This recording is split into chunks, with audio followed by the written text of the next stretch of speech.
Hello everyone, मैं Sangeeta expert में आप सबका स्वागत करती हूँ।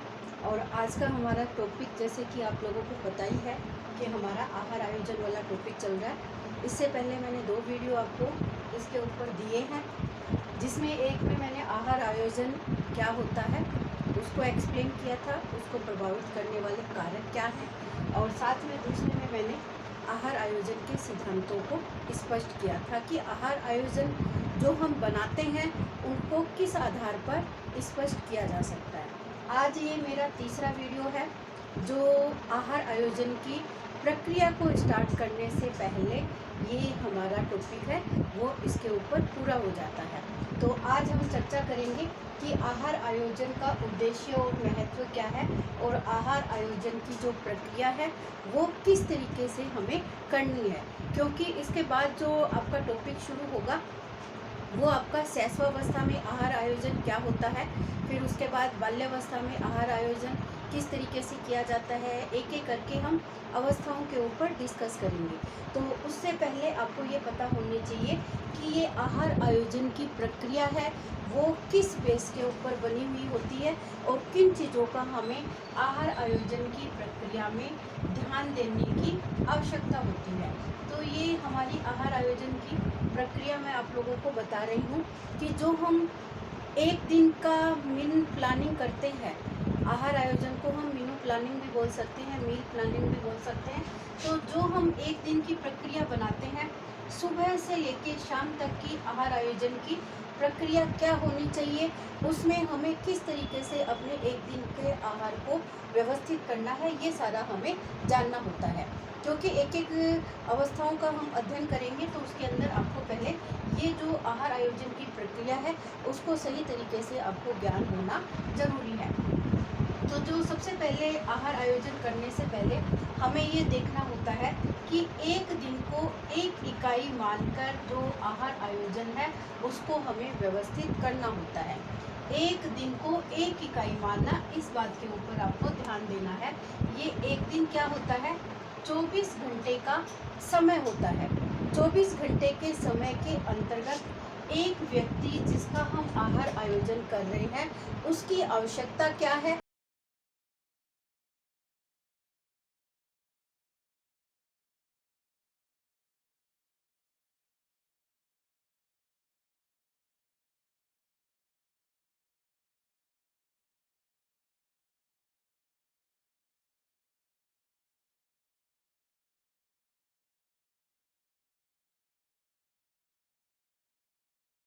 वो पूरे दिन के भोजन में आवश्यकता होती है। अब ये 800 कैलोरी आपको पूरे दिन में उसको भोजन के माध्यम से देना है। तो ये आपको डिसाइड करना है कि 800 कैलोरी है उसको हम किस तरीके से उसके आहार में शामिल कर सकते हैं। तो यानी एक दिन में आपको पूरी की पूरी जो 800 कैलोरी की उसको आवश्यकता है, ये 800 कैलोरी है उसको पूरे दिन में शामिल करना है। जैसे एक नॉर्मल व्यक्ति को 2200 कैलोरी हो सकता है, 2400 कैलोरी हो सकता है। तो ये पूरी की पूरी जो इकाई होती है वो पूरे दिन में उसके भोजन में होना जरूरी होता है। उसको हम क्या कहेंगे, एक इकाई मानकर आहार नियोजन की प्रक्रिया को पूरा करना। इसके ऊपर भी प्रश्न पूछा जा चुका है कि जो पूरे दिन में हम आहार आयोजन की प्रक्रिया को स्थापित करते हैं तो इसमें पूरे कितने आहार होते हैं। 6 आहार बताए गए हैं। मुख्य आहार पूछा जाए तो मुख्य 3 आहार होते हैं और 3 उसके सहायक आहार होते हैं। जैसे आप सुबह की चाय लेते हो तो वो आपका सहायक आहार है। रात को सोते समय से पहले आपको दूध पीना होता है तो वो सहायक आहार कहलाता है। एक शाम की चाय, यानी 2 बार आप सुबह और शाम सुबह और रात, ये 3 तो आपके सहायक आहार हो गए। और आपका जो नाश्ता है, ब्रेकफास्ट हो गया, लंच हो गया और डिनर हो गया, 3 ये मुख्य आहार है। जब पूछा जाए कि मुख्य आहारों की संख्या कितनी होती है तो 3 होती है। 3 मुख्य आहार होते हैं और 3 है आपके सहायक आहार के नाम से जाने जाते हैं। और पूरे दिन में आहारों की संख्या क्या होती है, 6 आहारों की संख्या एक आहार आयोजन के अंदर देनी डिसाइड होती है। इसके बाद आपका जैसे 6 से 7 बजे से आहार आयोजन की प्रक्रिया है वो शुरू होती है, और साथ में 8:30 से लेके 9:30 बजे है आपकी आहार आयोजन की प्रक्रिया है वो पूरी की जाती है। इसके साथ ही आयु, लिंग, क्रियाशीलता के आधार पर आपको आहार नियोजन है वो व्यवस्थित करना है। आपको कल मैंने सारी आयु के व्यक्तियों को स्पष्ट किया था कि शैशवावस्था, बाल्यावस्था, किशोर अवस्था और धात्री माता, गर्भावस्था, ये सारी अवस्थाएं कौन कौन सी होती है। उनमें लिंग, लड़का लड़की, गर्भवती या ये सारे हैं, हमारे लिंग से संबंधी जानकारी आ जाती है। क्रियाशीलता को भी मैंने आपको कई बार स्पष्ट कर दिया। 3 प्रकार की क्रियाशीलता पाई जाती है, कम क्रियाशील, मध्यम क्रियाशील और अधिक क्रियाशील वाले व्यक्तियों को देखा जाता है। फिर है रात को भोज्य समूह के ये रात नहीं है, पूरे 7 भोज्य समूहों के अनुसार आपको भोजन की व्यवस्था करनी है। तो ये 7 भोज्य समूह आपके होते हैं, जैसे एक अनाज का आ जाता है, एक प्रोटीन युक्त जैसे दाल, दूध, सब्जी, हरी सब्जियां का ग्रुप आ जाता है, एक आपके जो मुख्य आहार के साथ साथ जितनी आपकी चीज़ें होती है, एक घी का आता है, एक तेल का आता है और साथ में शर्करा का आता है। तो इस तरीके के जो 7 भोज्य समूह हैं, इन 7 भोज्य समूहों के अनुसार हमारा आहार आयोजन की प्रक्रिया को उसके अंदर शामिल करना जरूरी होता है। यानी जितने पोषक तत्व हमारे पूरे दिन में एक व्यक्ति के भोजन में चाहिए, वो सारे आपको इन 6 आहारों के अंतर्गत कम या ज़्यादा करते हुए हमें पूरे दिन में व्यवस्थित रूप में एक आहार नियोजन की प्रक्रिया के अंदर शामिल करना होता है। और 7वां जो इसका बिंदु है वो है आर्थिक स्थिति के अनुरूप आपका आहार नियोजन होना चाहिए। ये भी मैंने आपको आहार नियोजन का जो सिद्धांत था उसके अंदर ये बात क्लियर की थी कि आहार आयोजन है वो व्यक्ति की आर्थिक स्थिति के अनुरूप होना चाहिए। अगर आपकी आय कम है तो कम आय के अंदर भी आप क्या कर सकते हो, संतुलित भोजन है व्यक्ति के लिए प्राप्त करवा सकते हो। अगर आय अधिक है तो आप महंगी खोया, पनीर, मावा, ड्राई फ्रूट, इनका आप अपने भोजन के अंदर ज़्यादा से ज़्यादा प्रयोग किया जा सकता है। तो यानी आर्थिक स्थिति के अनुरूप भी हमारा आहार नियोजन है वो संतुलित हो सकता है और कैलोरी युक्त हो सकता है और व्यक्ति की आवश्यकताओं को पूरा करने वाला हो सकता है। बस इसके लिए एक महिला को अपने आहार नियोजन की प्रक्रियाओं का ज्ञान होना जरूरी है कि किन पोषक तत्वों के अंतर्गत हम अपने आहार आयोजन को एक व्यवस्थित रूप से बनाया जा सकता है। तो ये आहार नियोजन की प्रक्रिया को स्पष्ट करने वाले बिंदु है। इसके ऊपर जो प्रश्न है वो जैसे पूरे दिन में कितने आहार होते हैं, सुबह का पहला आहार है वो कितने बजे के मध्य होना चाहिए, या रात को आहार है उसका समय कौन सा होना चाहिए। तो ये समय भी इनके अंदर फिक्स होता है कि जो आपका ब्रेकफास्ट का जो समय होता है वो सुबह 7 से 8 के मध्य होता है, और जो लंच का समय होता है वो 12:30 से 1:30 के बीच होता है, और जो रात का भोजन है वो 8 और 8:30 के बीच होता है, और जो लास्ट हम दूध का समय निर्धारित करते हैं वो 9:30 तक आपका दूध है 9 और 9:30 के बीच आपका हो जाना चाहिए। तो ये हमारी आहार नियोजन की प्रक्रिया होती है कि किस तरीके से हम एक आहार नियोजन की प्रक्रिया को पूरे दिन में व्यवस्थित रूप से देख सकते हैं।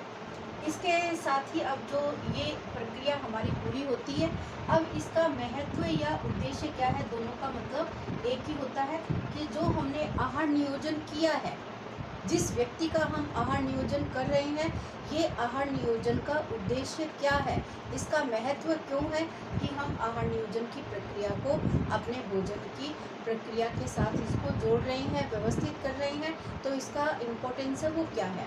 तो इन बिंदुओं का भी जो अर्थ है मुख्य रूप से वो हमारा क्या है, आहार नियोजन के सिद्धांतों के अंतर्गत क्लियर हो जाता है। फिर भी हमें यहाँ पर थोड़ी बहुत बातें हैं इसके बारे में जानना जरूरी है। जैसे पहला बिंदु हमने रखा है कि ये दैनिक आवश्यकताओं, जो हमारी दैनिक आवश्यकता है, आहार नियोजन करने का हमारा उद्देश्य यही है कि हमारी दैनिक आवश्यकता क्या है उस दैनिक आवश्यकता को ध्यान में रखते हुए ही हमें अपनी आहार नियोजन की प्रक्रिया को व्यवस्थित रूप से करना है। अगर हमें ये नहीं पता है कि हमारी आवश्यकता क्या है, तो हम आहार नियोजन कैसे व्यवस्थित कर सकते हैं? तो सबसे पहले तो हमें जिस एज का हम आहार नियोजन कर रहे हैं, उस अवस्था को हमें देखना है कि उस अवस्था की आवश्यकता क्या है और वो आवश्यकता हमारी कौन से आहार से पूरी हो सकती है, कौन से पोषक तत्व रखें और कितनी मात्रा में रखें, तब जाके हम उसकी दैनिक आवश्यकता को पूरा कर सकते हैं। तो व्यक्ति की दैनिक आवश्यकता के अनुरूप होना चाहिए। 1 माह 1 सप्ताह यानी समय शक्ति की बचत करने वाला आपका आहार नियोजन है। इसीलिए किया जाता है क्योंकि इसका जो उद्देश्य है वो क्या है कि आज के भागादौड़ के समय में सबके पास सीमित समय है। तो समय, धन और शक्ति, हमारा जो मुख्य उद्देश्य है वो यही है कि व्यक्ति का समय भी बचे, धन भी बचे और उसकी शक्ति भी कम से कम व्यय हो। और साथ में ईंधन का भी हमें ध्यान रखना है कि ईंधन की भी बचत हो। जो आहार नियोजन करने का मुख्य उद्देश्य यही है कि हमें समय, धन, शक्ति और ईंधन, इन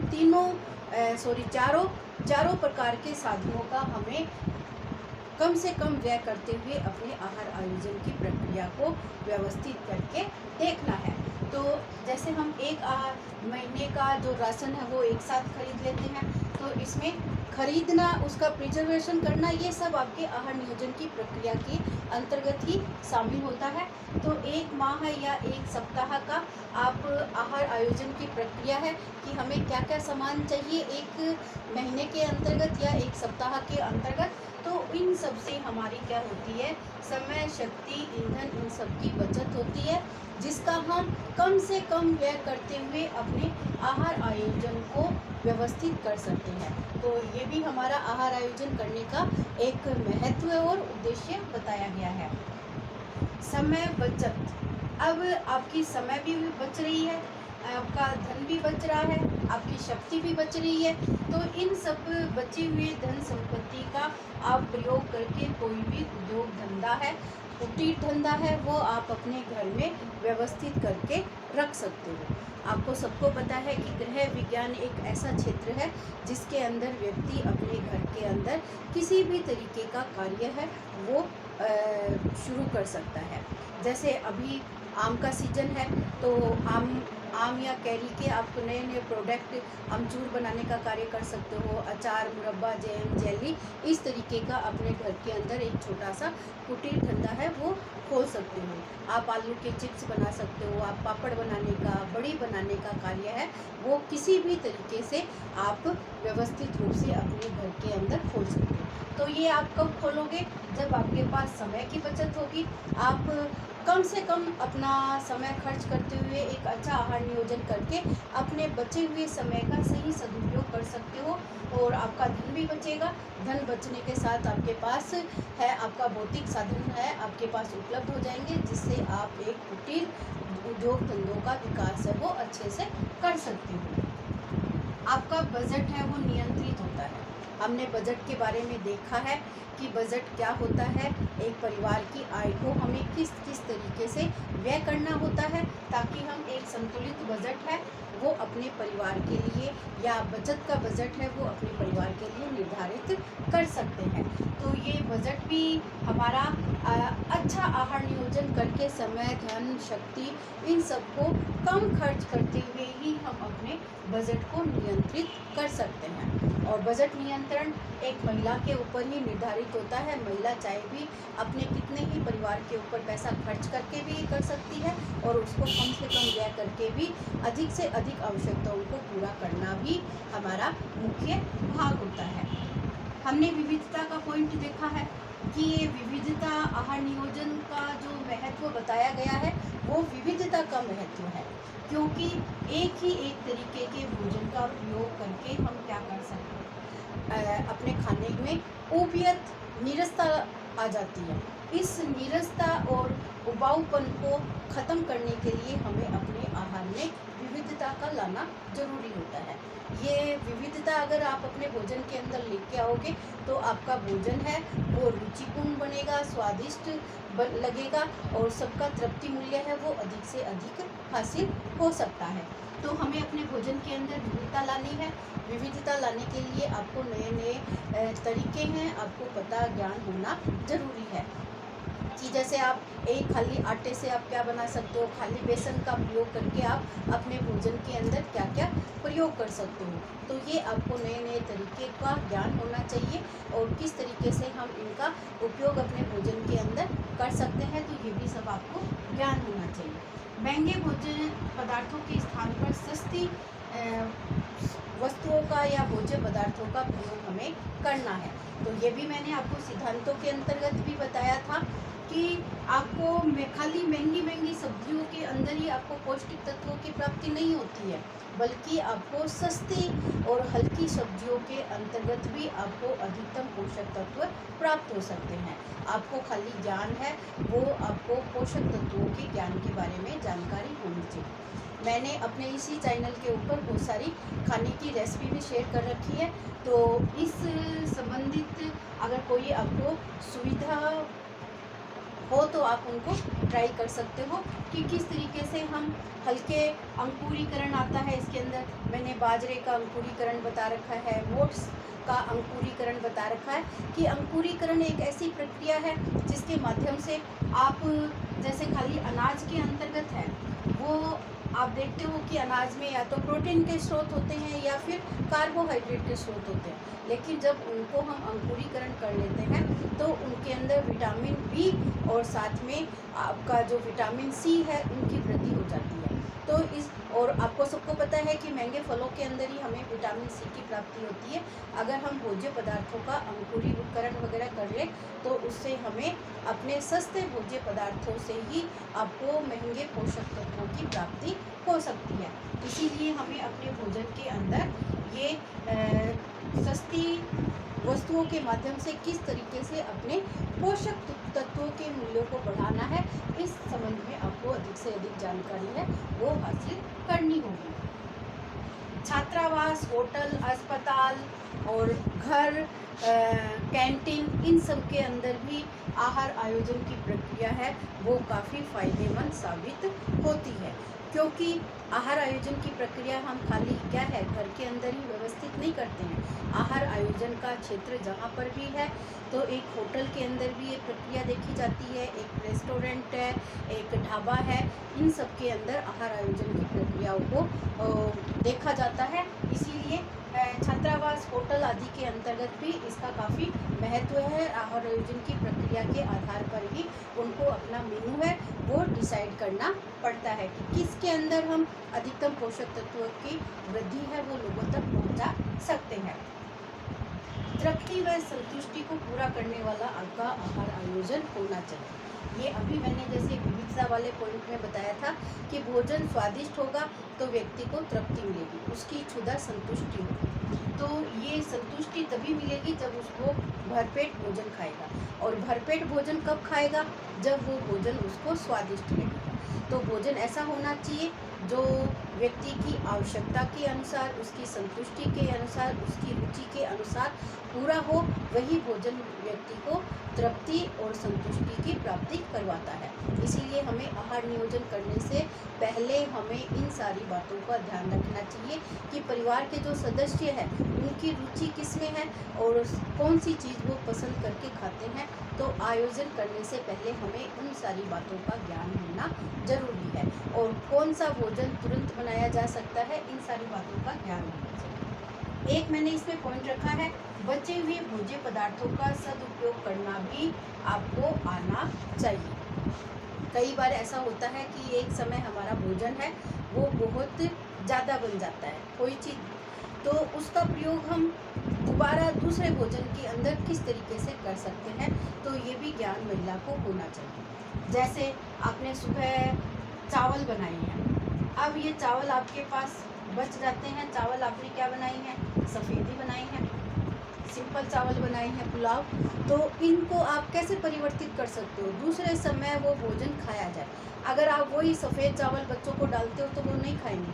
अब इनको आप नमकीन बना दो, पुलाव के रूप में परिवर्तित कर दो, उनके अंदर बहुत सारी सब्जियां डाल दो, मटर डाल दो, प्याज डाल दो, टमाटर डाल दो, या और आलू खाते हैं बच्चे, आलू को डाल दो, तो ये अब रूप इनका परिवर्तित हो जाएगा और साथ में इसका जो पोषक मूल्य है उसमें भी वृद्धि हो गई।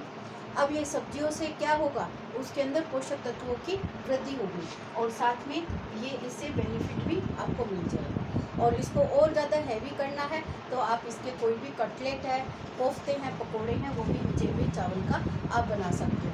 तो ये क्या है, बचे हुए भोज्य पदार्थों का उपयोग। अगर आपके घर में खिचड़ी बच रही है तो खिचड़ी के बच्चों को पराठे वगैरह बना के खिला दो, तो वो बच्चे क्या है, शौक से खा लेते हैं। तो इस तरीके से अपने बचे हुए खाद्य पदार्थों का प्रयोग अपने आहार के अंदर दूसरे समय के आहार में कर देना चाहिए, ताकि एक तो आपका भोजन है वो वेस्ट नहीं गया, साथ में उस भोजन की जो आवश्यकता है वो भी आपकी पूरी होती हुई दिखाई देगी। तो इस तरीके के हमारे ये 2 पॉइंट है कि आहार आयोजन करने का उद्देश्य क्या है, इसका महत्व क्या है और ये प्रक्रिया क्या है।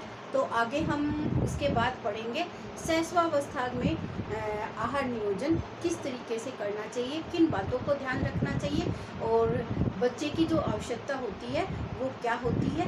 तो इन सारी बातों के ऊपर हम डिस्कस करेंगे। अगर आज का मेरा ये वीडियो पसंद आया हो तो इसको लाइक शेयर करना मत भूलना और साथ में कमेंट ज़रूर किया करें कि आपने ये टॉपिक देखा है, आपको कैसा लगा। तो ये कमेंट के माध्यम से आप इसको शो करोगे तो मेरा है इससे मोटिवेशन है वो बढ़ेगा। तो मैं भी आप लोगों को मोटिवेट करते हुए या देखते हुए देखना चाहती हूँ।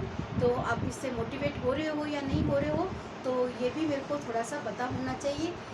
तो ऑल द बेस्ट बच्चों, थैंक यू।